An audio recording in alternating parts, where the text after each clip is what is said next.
Madanapalle rural మండలం కొల్లబైలులో సుపరిపాలన తొలి అడుగు కార్యక్రమానికి మైనారిటీ మంత్రి ఎన్ఎంజీ ఫరూక్, మదనపల్లి ఎమ్మెల్యే షాజహాన్ బాషా ముఖ్య అతిథులుగా పాల్గొన్నారు. ఇంటింటికి వెళ్లి టీడీపీ అభివృద్ధి పథకాల గురించి ప్రజలకు వివరించారు. పెద్ద ఎత్తున మహిళా సంఘాలు, నాయకులు, కార్యకర్తలు పాల్గొని కార్యక్రమాన్ని విజయవంతం చేశారు.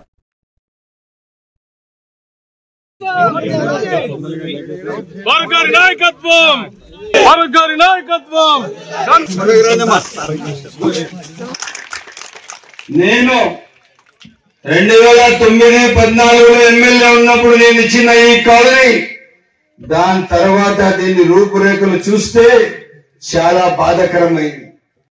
ఇక్కడ చూస్తే గుంతలమయం, సైకిల్ కాదు నడుచుకొని కూడా రాలేని పరిస్థితి ఈ ఏరియాలో ఉన్నది. వచ్చి చూసిన తర్వాత మనసు కుదించిపోయి తప్పకుండా ఈ ఏరియాకి పూర్తి స్థాయిగా అభివృద్ధి అని చెప్పి ఒక బాధ్యత, ఒక కంకణం కట్టుకున్నాం.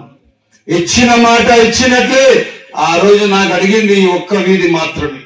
అన్నా ఈ మెయిన్ రోడ్ ఒకటి వేసి అన్నా చేత మాకు ఇంటర్నల్ రోడ్ కథ చూస్తామన్నా.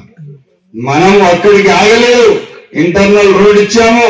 మళ్ళా ఇంకొక రోడ్ మీకు ఇట్లా మీరు బాబు కాలనీ నుంచి పోవడానికి కష్టమవుతుందని చెప్పి 1.4 కోట్ల రూపాయలతో ఇక్కడ ఒక సిమెంట్ రోడ్ ఇచ్చాము, జాంపేట కాలనీ రోడ్.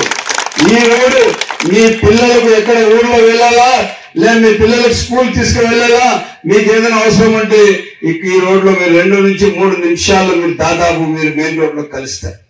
ఇవన్నీ ఎవరి కోసం చేశాం? మాట ఇచ్చాం. ఎలక్షన్ లో మదనపల్లి కాన్స్టిట్యున్సీకి అభివృద్ధి దిశలో నడిపిస్తాము. ఎట్టి పరిస్థితిలో మదనపల్లి అభివృద్ధి ధ్యేయంగా పనిచేస్తాము, కానీ ఎక్కడ కూడా మదనపల్లి అభివృద్ధి వెనకాడమని చెప్పి తెలియజేస్తాం. దాదాపు ఎన్ఆర్ఈజీఎస్ లో ఇప్పటికీ 35 కోట్ల రూపాయలతో ఒక మంచి మహోత్సవ అభివృద్ధి కార్యక్రమం